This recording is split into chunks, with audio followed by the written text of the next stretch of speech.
اعوذ باللہ من الشیطان الرجیم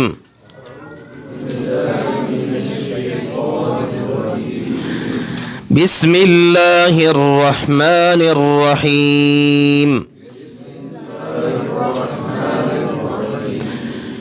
قل اعوذ برب الفلق من شر ما خلق ومن شر غاسق اذا وقب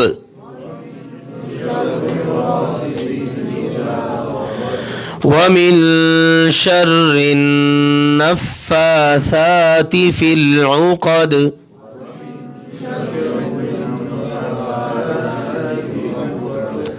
جی ومن شر حاسد اذا حسد.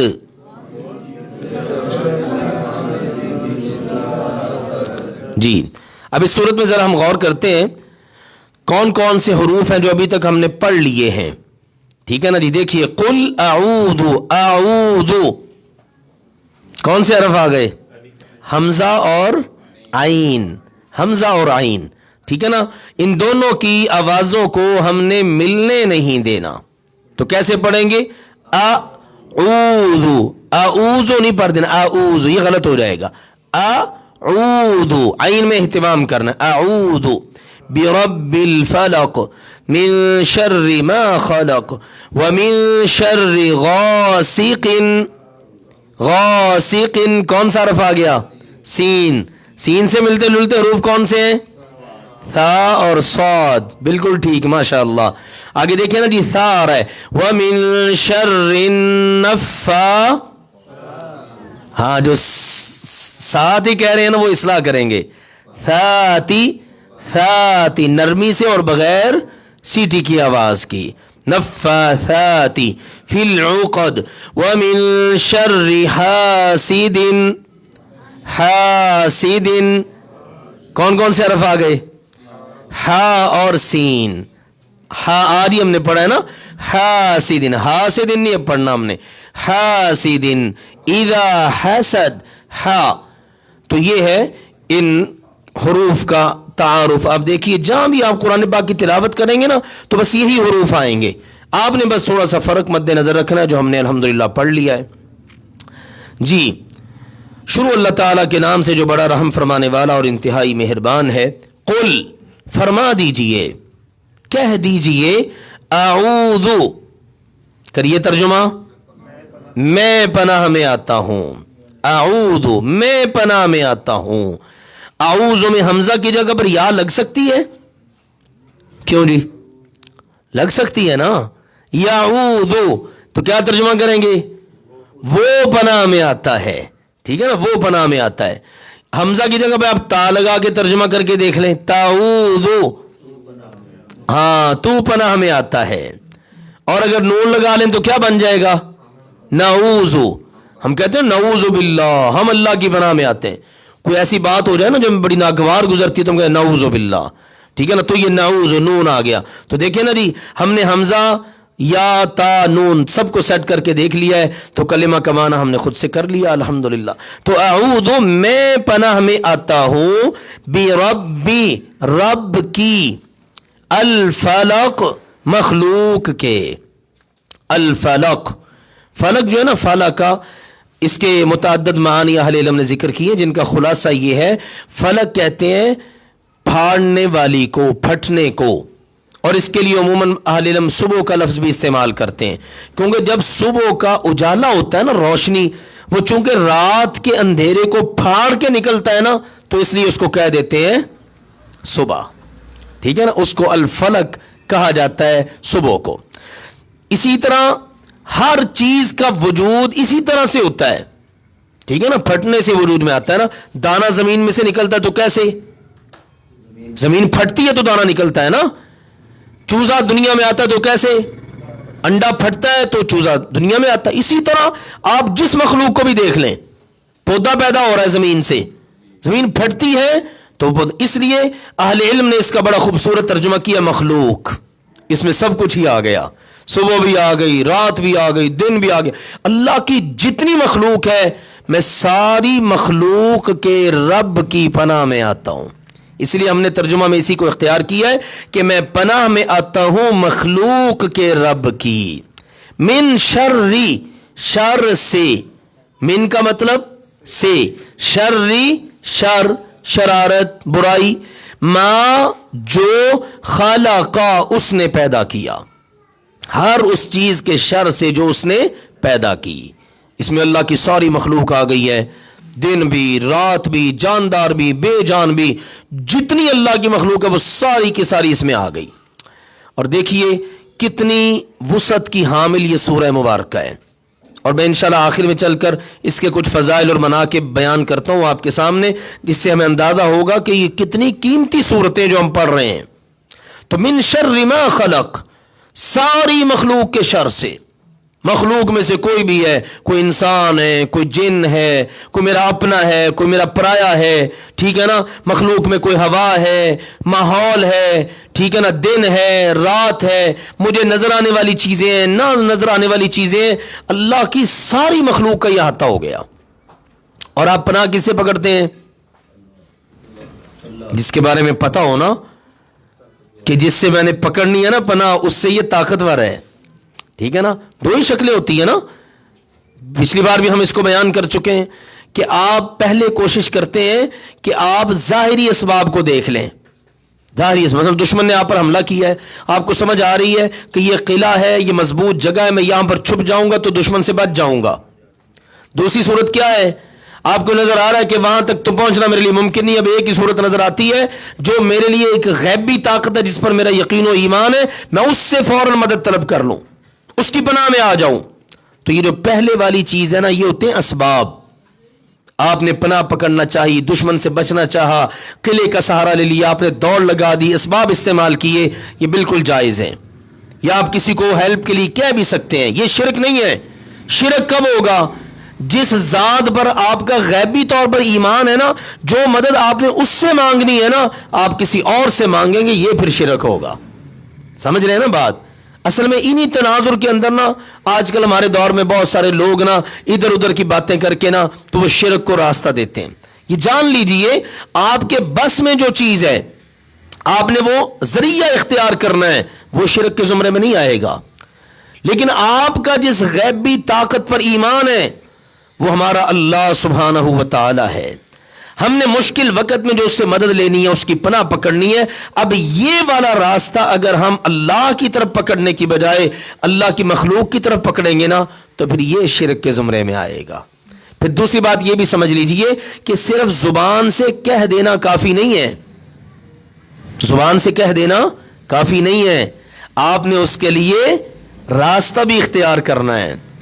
دیکھیے نا، مثال کے طور پر دشمن نے آپ پہ حملہ کر دیا ہے، آپ کہتے ہیں جی ہمیں پناہ پکڑ لینی چاہیے، ہمیں کہیں چھپ جانا چاہیے، ہمیں بھاگ جانا چاہیے، ہمیں دشمن کے خلاف تیاری کرنی چاہیے، ہمیں دعائیں کرنی چاہیے. کیا آپ بچ جائیں گے دشمن سے؟ کبھی بھی نہیں. آپ کیا کریں گے؟ آپ اس کے خلاف تیاری کریں گے، آپ اس کے مقابلے کے لیے اسلحہ تیار کریں گے، آپ اس کا پوری طرح سے دفاع کریں گے، آپ اپنے آپ کو اس سے بچانے کی پوری کوشش کریں گے، پھر آپ ساتھ میں دعا کریں گے. بالکل یہاں پر بھی یہ سمجھ لینا چاہیے کہ صرف زبان سے کہہ دینا کافی نہیں ہے، بلکہ آپ نے اپنی زندگی میں وہ عمل کرنے ہیں، اللہ کے ساتھ وہ تعلق بنانا ہے. آپ نے نماز پڑھنی ہے، آپ نے اللہ کی فرما برداری کرنی ہے، اللہ کے بن کے رہنا ہے. پھر جب آپ کہیں گے نا میں ساری مخلوق کے رب کی پناہ میں آتا ہوں اس کی مخلوق کے شر سے، پھر یہ پڑھنا آپ کے لیے فائدہ مند ثابت ہوگا. یہ نہیں ہے کہ آپ اللہ کی عبادت ہی نہ کریں، اللہ کے ساتھ تعلق ہی نہ جوڑیں، وہ اسباب، وہ وسائل، وہ ذرائع اختیار ہی نہ کریں اور ایسی زبان سے کہتے رہیں. ٹھیک ہے نا، تو یہ تو بات نہیں نا پھر بنتی. اس لیے بات بنے گی کب؟ کہ جب ہم عمل بھی اچھے کریں اور اس کے ساتھ ساتھ پھر اپنے رب تعالی سے دعا بھی کریں. جی اس کے بعد اگلی چیز وَمِن شَرِّ، اور شر سے، اور من سے، شر شر، غاسق، اس کا مطلب ہے اندھیرا. الی غسق اللیل، اللہ نے سورہ بنی اسرائیل میں کہا ہے الاسراء میں الی غسق اللیل، میرے پیغمبر آپ رات کے اندھیرے تک نماز پڑھیں، اپنی امت کو بھی کہیں. جہاں اللہ نے وہ نمازوں کے اوقات ذکر کیے نا وہاں پر اللہ نے یہ ذکر کیا ہے، فجر کی نماز کا ذکر، پھر دوپہر کی 2 نمازیں ظہر اثر کا ذکر، پھر جو رات والی نمازیں نا ان کے لیے آگے غسق اللیل، رات کے اندھیرے میں. مغرب کی رات کے اندھیرے میں ہوتی ہے، عشاء بھی رات کے اندھیرے میں ہوتی ہے. تو یہ غسق جو ہے نا یہ سورج کے چھپ جانے کے لیے استعمال ہوتا ہے. جیسے سورج چھپ گیا تو کیا آ جاتا ہے؟ اندھیرا.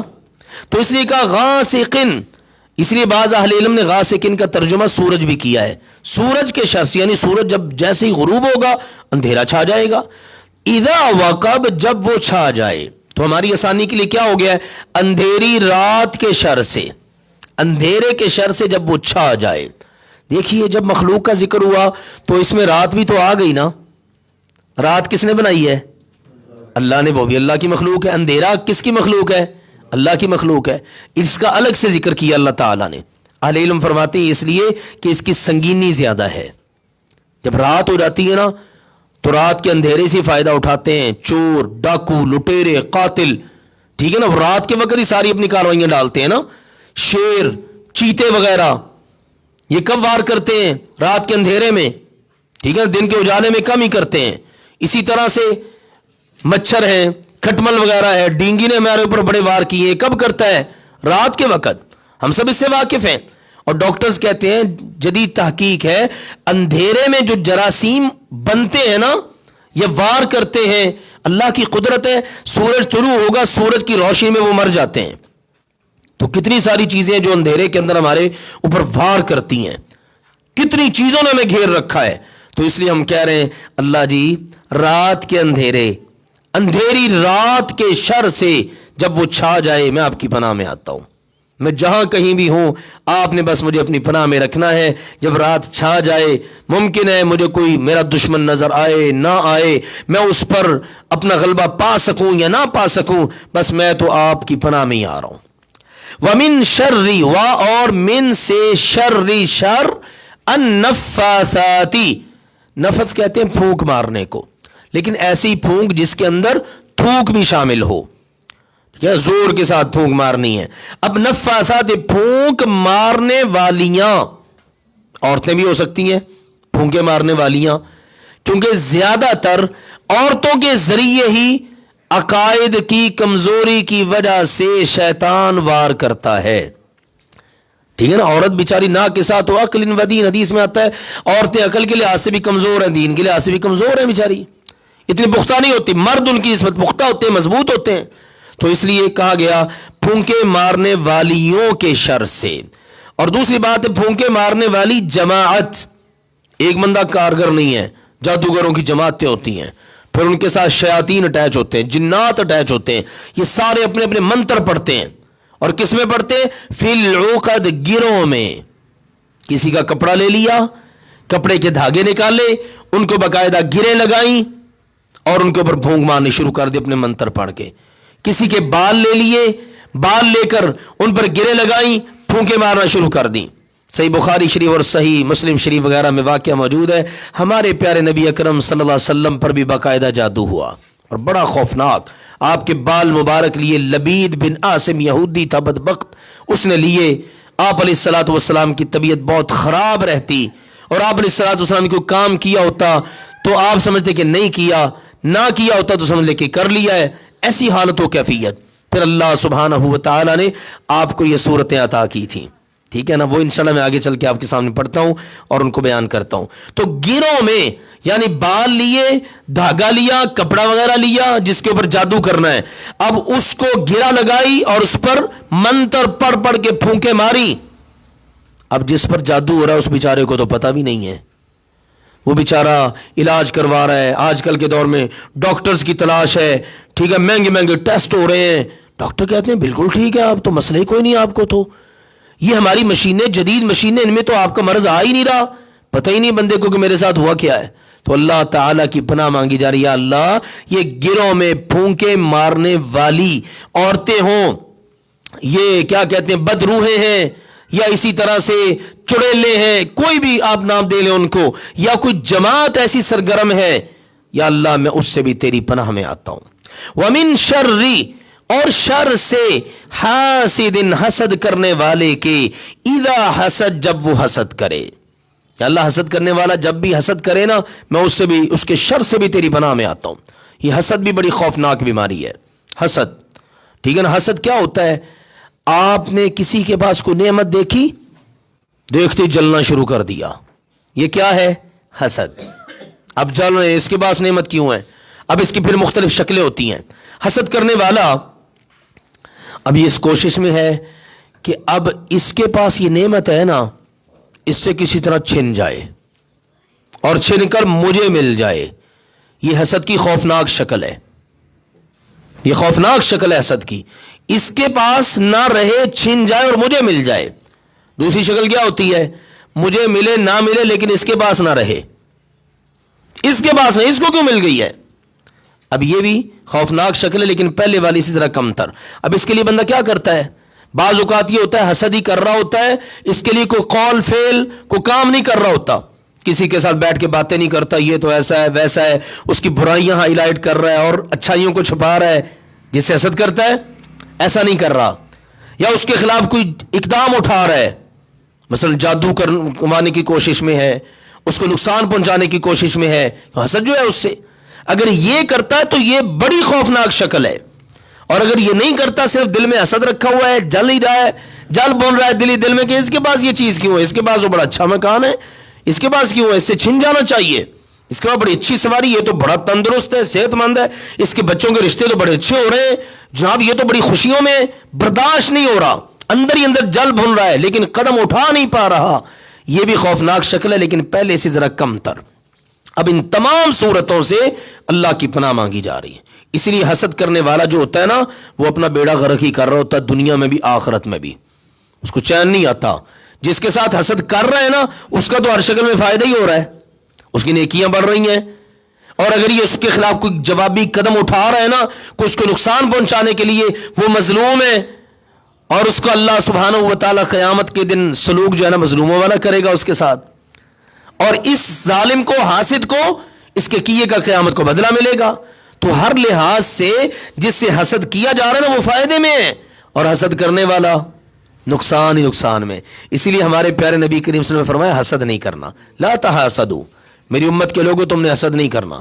اور سب سے بڑی خوفناک بات یہ، حسد کرنے والا اللہ سبحانہ و تعالی کی رضا پہ راضی نہیں ہے، وہ اللہ کا دشمن بن جاتا ہے. نعمت دینے والا کون ہے؟ کسی کو گھر دیا، کسی کو نہیں دیا، کس کے فیصلے ہیں؟ کسی کو صحت دی یا نہیں دی، کس نے؟ اللہ کے فیصلے ہیں. کسی کو اپنے بچوں کے لیے اچھے رشتے مل گئے، کسی کو نہیں ملے. کسی کے بچے بڑی ماشاءاللہ پڑھ رہے ہیں، پوزیشنز لے رہے ہیں، سب ریل پیل ہے، کس کا فیصلہ ہے؟ اللہ کا. تو اس کا مطلب ہے یہ بندہ اللہ کے اوپر ناراض ہے کہ اللہ تو نے اس کو کیوں دیا. اللہ کے مقابلے میں آ جاتا ہے، اللہ دے رہا ہے اور یہ کہتا نہیں نہیں میں نے نہیں لینے دینا، میں نے اس سے چھین کے رہنا ہے. اس لیے حسد بڑی خوفناک چیز ہے. تو اللہ تعالیٰ نے کہا اذا حسد، جب وہ حسد کرے. یہ کیوں کہا؟ یہ اس لیے کہا ہے کیونکہ حسد کرنا یہ انسان کی فطرت میں شامل ہے. ٹھیک ہے نا؟ اپنے لیول پر اپنے ساتھ متعلقہ لوگوں کو آگے بڑھتے ہوئے کوئی بھی برداشت نہیں کرتا، یہ انسانی فطرت ہے. آپ دیکھ لیں، سب سے پہلی آسمان کے اوپر جو نافرمانی ہوئی وہ اسی حسد کی وجہ سے تھی. کس نے کی تھی؟ ابلیس، شیطان نے. اللہ نے جب آدم علیہ السلام کو عزت دی نا تو یہ جل بھن گیا، میں اس سے بہتر ہوں، تو نے اس کو مٹی سے پیدا کیا، مجھے آگ سے، میں اس کو سجدہ کیوں کروں. اس لیے اہل علم فرماتے ہیں آسمان پر جو سب سے پہلی اللہ کی نافرمانی وہ حسد کی وجہ سے ہوئی ہے، اور زمین پر جو پہلی نافرمانی ہوئی وہ بھی حسد کی وجہ سے ہوئی ہے. حابیل اور قابیل والا قصہ ذہن میں لائیے. آدم علیہ السلام کے دونوں بچے ہیں، ایک کی عمل اللہ نے قبول کر لیا، دوسرے کا نہیں ہوا. وہ جس کا نہیں نہ وہ جل بن گیا، حسد میں آ گیا، میں تجھے قتل کر دوں گا. کس پر ناراض تھا؟ اللہ پر، کیوں قبول کرنے والی ذات تو اللہ کی ہے نا. یوسف علیہ السلام کو کنویں میں جانا پڑا، کس وجہ سے؟ بھائیوں کے حسد کی وجہ سے. بہت ساری مثالیں ہیں. تو یہ حسد جو ہے نا اپنے برابر کے، جو اپنے برابر کا ہوتا ہے نا، اپنی ٹکر کا بندہ، اس کو آگے بڑھتا ہوا کوئی بندہ برداشت نہیں کر سکتا. بعض لوگ کیا کرتے ہیں، وہ علاج کر لیتے ہیں اور وہ کامیاب ہیں، اور یہ ایمان کی اعلیٰ کیفیت ہے. دل میں حسد آیا، یہ میرا بھائی آگے بڑھ رہا ہے، اس کے پاس فلاں نعمت ہے، یا اللہ اس کو بھی مبارک فرما، مجھے بھی عطا کر. یا اللہ میں اس کے لیے دعا گو ہوں، یہ ہمیشہ تندرست رہے، صحت مند رہے، توانا رہے، فائدہ ہی فائدہ ہے، ایمان بھی بڑھ رہا ہے، حسد سے جان بھی چھوٹ رہی ہے، شیطان اپنے سر میں خاک ڈال رہا ہے، اور آپ اللہ کے محبوب بن رہے ہیں۔ آپ جو اپنے بھائی کے لیے دعائیں کر رہے ہیں نا، آپ تو اس کے لیے کر رہے ہیں، اللہ نے آپ پر فرشتے مقرر کر دیے، وہ آپ کے لیے کر رہے ہیں، یا اللہ یہ جو کچھ اپنے بھائی کے لیے مانگ رہا ہے تو اس کو عطا فرما، تو یہ کرنا چاہیے نا۔ لیکن بعض اوقات بندہ کیا آتا ہے، حسد آتا ہے تو وہ علاج کرنے کی بجائے نا شیطان کے ہاتھوں مغلوب ہو کر حسد کرنا شروع کر دیتا ہے، تو ہر وقت چونکہ حسد نہیں نہ ہو رہا ہوتا، تو اس لیے کہا گیا جب وہ حسد کرے یا اللہ حسد کرنے والے کے اس وقت کے شر سے میں تیری پناہ میں آتا ہوں۔ یہ ہے جناب سورۃ الفلق۔ اب یہ جو آخری 3 سورتیں ہیں نا، اور ان میں سے بھی خاص طور پر یہ بعد والی 2 سورتیں، یہ بڑی ہی قیمتی ہیں، بڑی ہی قیمتی ہیں۔ احادیث کو سماعت کیجیے جو ابھی میں بیان کرنے لگا ہوں، اور ان پر عمل کیجیے، آپ کی زندگی میں انشاءاللہ سکون آ جائے گا۔ ہم سکون ڈھونڈتے ہیں، آج یہ سب سے بڑا مسئلہ ہے ہمارے معاشرے کا، ٹینشن، فلاں کی طرف سے ٹینشن ہے جی، اور ٹینشن کی وجہ پھر کتنی بیماریاں جنم لیتی ہیں، شوگر ہو گیا جی، بلڈ پریشر ہو گیا جی، ہر وقت بندہ بیچارہ ایسے ہے جیسے مرا جناب، روحانی بیماریاں جی، کسی کی نظر لگ گئی ہے جی، کسی کا حسد ہو گیا جی، فلاں ہو گیا فلاں ہو گیا، سبحان اللہ۔ آئیے میں آپ کے سامنے کچھ احادیث مبارکہ بیان کرتا ہوں۔ سیدنا عقبہ بن عامر رضی اللہ تعالی عنہ بیان کرتے ہیں کہ رسول اللہ صلی اللہ علیہ وآلہ وسلم نے فرمایا، الم تر آیات انزلت اللیلۃ لم یر مثلہن قط۔ آپ نے فرمایا میری امت کے لوگوں غور کرو، آج کی رات میرے اوپر جو آیات اتری ہیں نا، ان جیسی آیات کائنات میں کوئی دیکھی ہی نہیں گئی۔ لم یورا مثلہن، ان کی مثل دکھائی کوئی نہیں دیتی، پھر ساتھ کا قط، کبھی بھی۔ پورا قرآن پاک آپ پڑھ جاؤ، آپ پورے کا پورا اوراد، وظائف، اذکار کا ذخیرہ دیکھ لو، پہلی کتابوں میں، اوالی میں، صحیفوں میں، کہیں بھی آپ کو ان جیسی آیات نظر نہیں آئیں گی۔ کون سی ہیں وہ؟ فرمایا قل اعوذ برب الفلق وقل اعوذ برب الناس۔ یہ 11 آیات ہیں جن کی مثل ہمارے پیارے نبی کریم صلی اللہ علیہ وسلم نے فرمایا ہے ہی نہیں۔ یہ صحیح مسلم شریف میں حدیث موجود ہے۔ اسی طرح ایک اور حدیث جو سنن نسائی میں ہے، ابن عابس جوہنی رضی اللہ عنہ روایت کرتے ہیں، وہ کہتے ہیں رسول اللہ صلی اللہ علیہ وسلم نے فرمایا، توجہ سے سنیے گا اس حدیث کو، آپ نے فرمایا الا اخبرک بافضل ما يتعوذ به المتعوذون، میں تمہیں کوئی ایسی افضل ترین چیز نہ بتاؤں کہ پناہ پکڑنے والے اس کے ذریعے پناہ پکڑتے ہیں۔ قدم قدم پہ ضرورت ہے ہمیں پناہ لینے کی، ادھر سے کوئی حملہ آور نہ ہو جائے، ادھر سے کوئی حسد نہ کر لے، ادھر سے کوئی میرا نقصان نہ کر دے، میرا اچھا بھلا کاروبار چل رہا کوئی نظر نہ لگا دے، تو مجھے تو ہر وقت ضرورت ہے کہ میں اپنے رب کی پناہ میں رہوں۔ تو افضل ترین چیز چاہیے نا پناہ پکڑنے کے لیے، یہ ہمارے پیارے نبی کریم صلی اللہ علیہ وسلم نے سوال کیا، افضل ترین چیز بتاؤں؟ قال بلا یا رسول اللہ، صلی اللہ علیہ وسلم صحابی رسول نے یوں کہہ لیجیے ساری امت کی طرف سے ترجمانی کر دی، کیوں نہیں اللہ کے رسول ضرور بتائیے، یہ تو ہماری بہت بڑی ضرورت ہے۔ تو رسول اللہ صلی اللہ علیہ وسلم نے فرمایا قل اعوذ برب الفلق وقل اعوذ برب الناس، ہاتین السورتین، یہ 2 سورتیں ہیں، قل اعوذ برب الفلق اور قل اعوذ برب الناس، یہ افضل ترین اللہ کا کلام ہے جس کے ذریعے اللہ سے پناہ پکڑی جا سکتی ہے۔ تو کتنا خوبصورت تحفہ ہے اس امت کے لیے۔ آج ہم بھاگتے ہیں یہ بھی کر لیں وہ بھی کر لیں، اور ہمارے اپنے پاس جو چیز موجود ہے اس کو چھوڑے بیٹھے ہیں۔ یقین و ایمان کی کمی ہے نا ہمارے ہم۔ لیجیے اگلی حدیث سنیے، عبداللہ بن خبیب رضی اللہ عنہ ایک واقعہ بیان کرتے ہیں، کہتے ہیں خرجنا فی لیلۃ مطیرۃ وظلمۃ شدیدۃ نطلب رسول اللہ صلی اللہ علیہ وسلم یصلی لنا، کہتے ہیں ایک رات بڑی شدید بارش ہو رہی تھی اور اندھیرا بھی بڑا شدید تھا، ہم نکلے کہ ہم اللہ کے نبی علیہ الصلوۃ والسلام کے پیچھے نماز پڑھیں، لیکن کیا دیکھا کہ اللہ کے نبی صلی اللہ علیہ وسلم تو موجود ہی نہیں مسجد میں، ہم پریشان ہو گئے، ہم آپ کو تلاش کرنے کے لیے نکل کھڑے ہوئے، ادھر سے بارش ہو رہی ہے، اندھیرا بڑا شدید ہے اور ہم آپ کو تلاش کر رہے ہیں، تلاش کیوں کر رہے ہیں؟ یصلی لنا، تاکہ آپ ہمیں نماز پڑھا دیں۔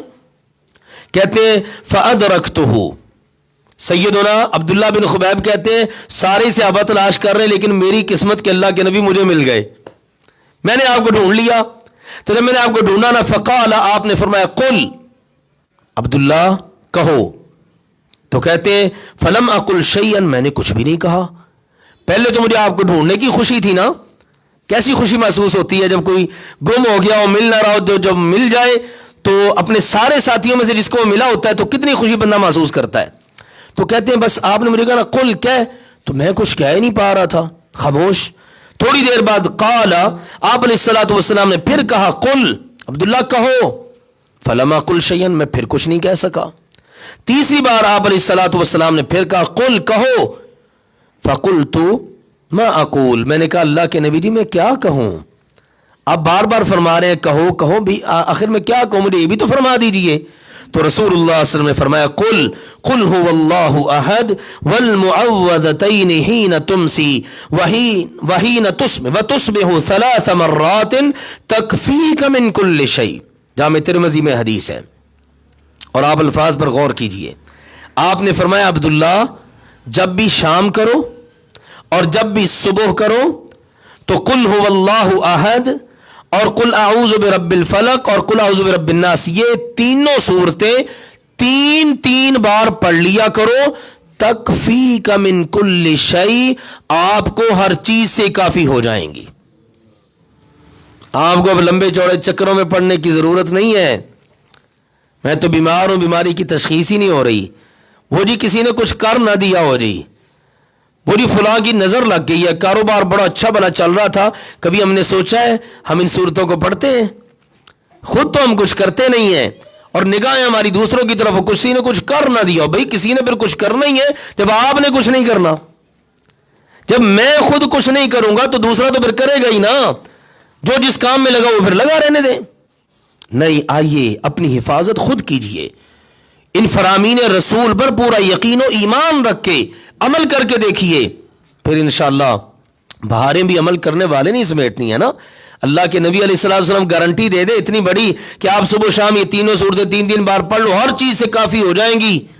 مجھے یقین سے بتائیے ہمارا ایمان کیا کہتا ہے؟ اللہ کے نبی کی بات میں کوئی کمی ہو سکتی ہے؟ شک ہو سکتا ہے؟ بالکل بھی نہیں. کوتاہی میری اور آپ کی ہے کہ ہم عمل نہیں کرتے، اسی لیے ہم ہر طرف سے گرے رہتے ہیں. چلیے جی اگلی حدیث پڑھتے ہیں. عقبہ بن عامر رضی اللہ تعالیٰ عنہ بیان کرتے ہیں کہ انہوں نے رسول اللہ صلی اللہ علیہ وسلم سے ان دونوں صورتوں کے بارے میں سوال کر لیا کہ اللہ کے نبی یہ دونوں صورتیں کیسی ہیں؟ یہ آخری 2 صورتیں سورۃ الفلق اور سورۃ الناس. تو فرماتے ہیں ہوا یہ کہ رسول اللہ صلی اللہ علیہ وسلم اس کا جواب دینے کی بجائے نا جب صبح فجر کی نماز پڑھائی نا تو آپ نے یہ دونوں صورتیں ان میں پڑھ دیں. پہلی رکعت میں سورۃ الفلق اور دوسری میں سورۃ الناس. اور صرف عقبہ بن عامر رضی اللہ عنہ کوئی ان کے سوال کا جواب نہیں مل گیا، پورے مقتدیوں کو جواب مل گیا کہ کہاں اللہ کے نبی صلی اللہ علیہ وسلم اتنی لمبی لمبی آیات اور لمبی لمبی صورتیں پڑھتے تھے اور کہاں 2 صورتیں پڑھا دی. گویا کہ آپ نے یہ بتا دیا یہ 2 صورتیں اللہ سبحانہ و تعالیٰ کے کلام میں سے اتنی کافی ہیں کہ فجر کی نماز میں ان کو سننے کے لیے اللہ کے فرشتے اترتے ہیں. حدیث میں یہ تو آتا ہے نا کہ فجر کی نماز میں قرآن زیادہ پڑھو کیونکہ ان قرآن الفجر کان مشہودا، فجر میں جو قرآن پڑھا جاتا ہے نا اس کو سننے کے لیے باقاعدہ فرشتے اترتے ہیں. لیجیے اب اگلی بات جو کرنے والا کام ہے وہ بھی سن لیجیے. ہماری امی جان سیدہ عائشہ رضی اللہ تعالیٰ عنہ بیان کرتی ہیں کہ ہمارے پیارے نبی کریم صلی اللہ علیہ وسلم جب رات کو تشریف لاتے ہیں نا اپنے بستر پر سونے کے لیے تو آپ بیٹھ جاتے اور آپ علیہ الصلوۃ والسلام بیٹھ کر 3 صورتیں پڑھتے. قل هو اللہ احد، قل اعوذ برب الفلق، قل اعوذ برب الناس. ان کو پڑھنے کے بعد اپنی دونوں ہتھیلیوں میں پھونک مارتے، اپنی دونوں ہتھیلیوں پر پھونک مارتے. بستر پر بیٹھے ہو، اب اس کے بعد سونا ہے، لیٹنا اور لیٹ کر پھر باقی دعائیں پڑھنی ہیں. اب آپ دونوں ہاتھوں پر پھونک مار کے تو آپ اپنے جسم کے اگلے حصے سے شروع کرتے، سر سے چہرے پر پھیرتے اور یوں پھیرتے ہو پورے بدن پر، پھر جہاں جہاں تک آپ کا ہاتھ پہنچتا کمر پر آپ پورے اپنے بدن پر ہاتھ پھیر لیتے. 1 مرتبہ ایسے کرتے، پھر دوسری مرتبہ صورتیں پڑھتے، پھر دوسری بار ایسے ہی کرتے، پھر تیسری بار صورتیں پڑھتے اور ایسا کرتے. یہ آپ علیہ الصلوۃ والسلام کا معمول مبارک تھا رات کو سونے سے پہلے.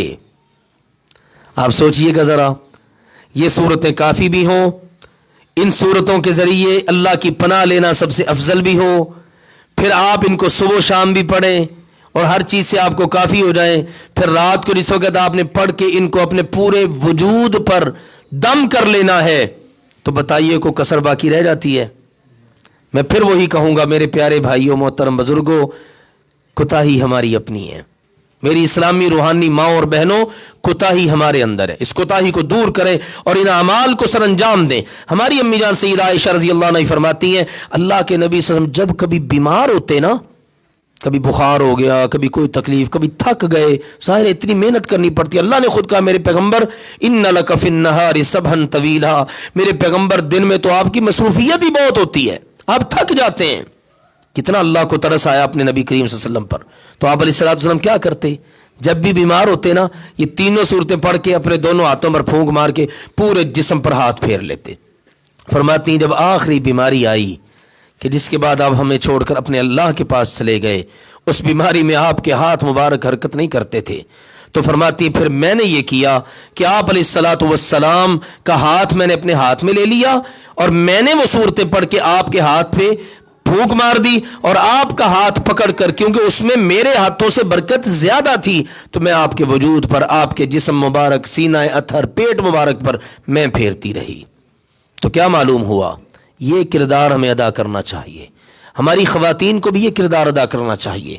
سب سے پہلے کوئی بیماری ہو، بچہ بیمار ہو گیا، آپ بیمار ہو گئے، سب سے پہلے یہ کیجئے۔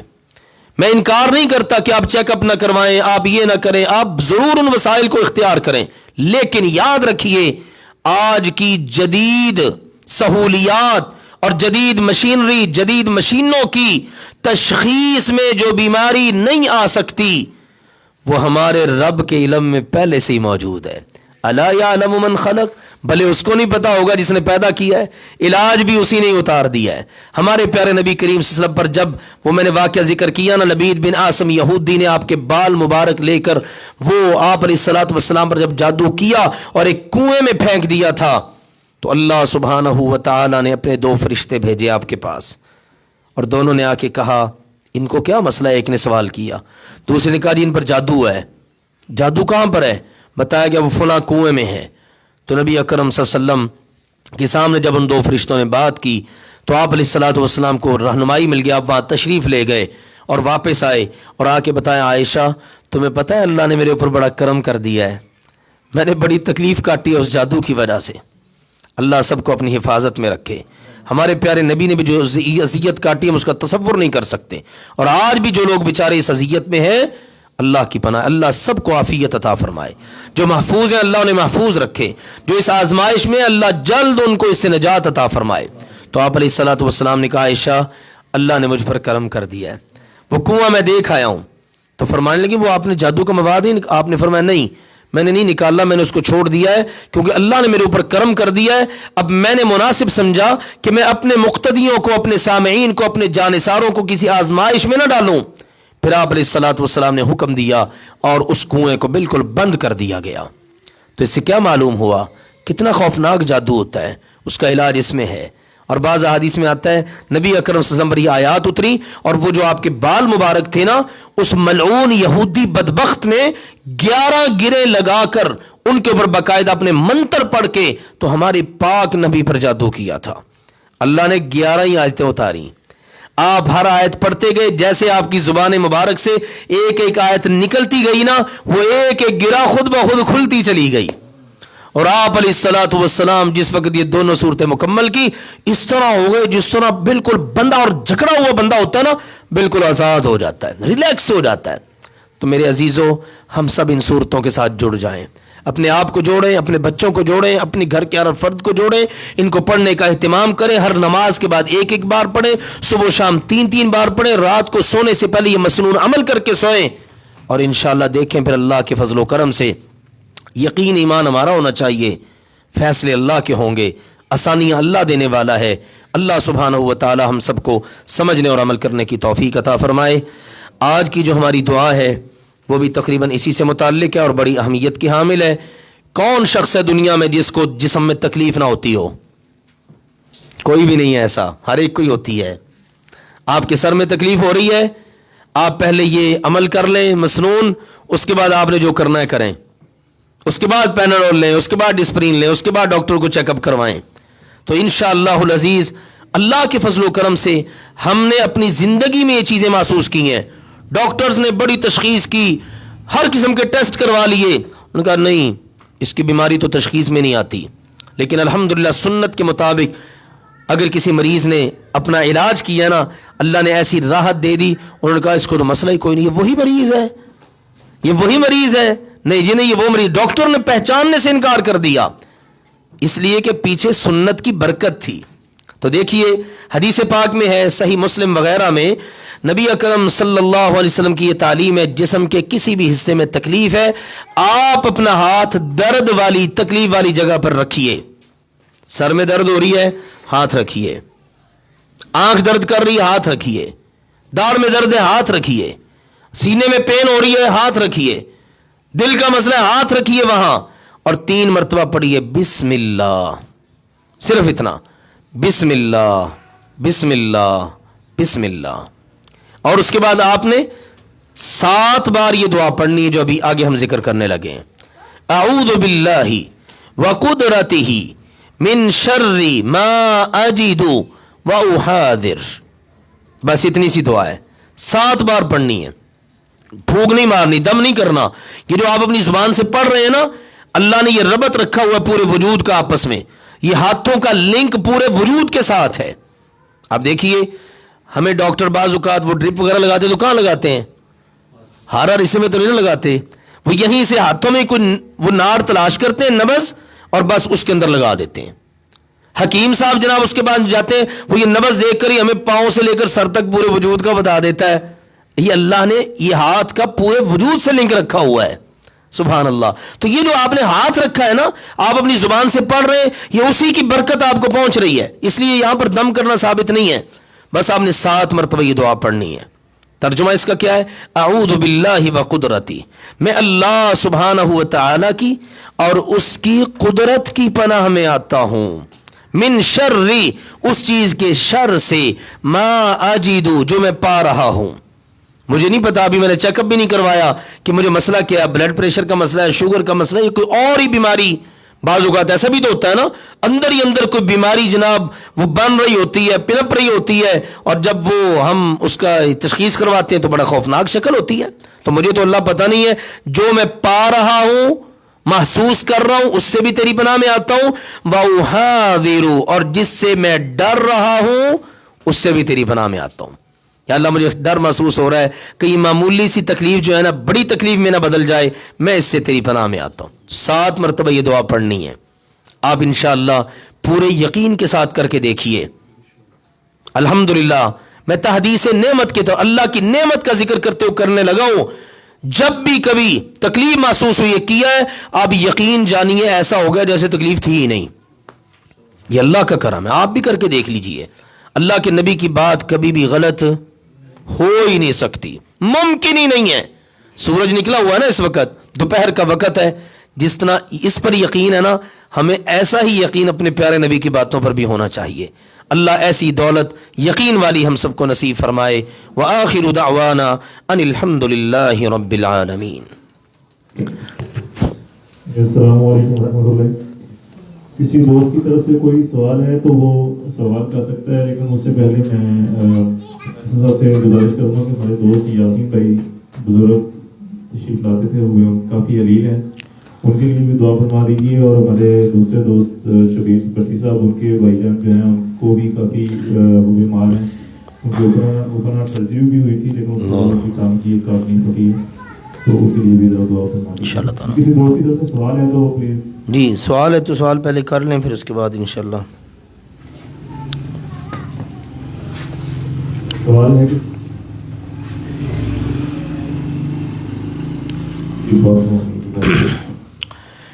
یا رب لک الحمد کما ینبغی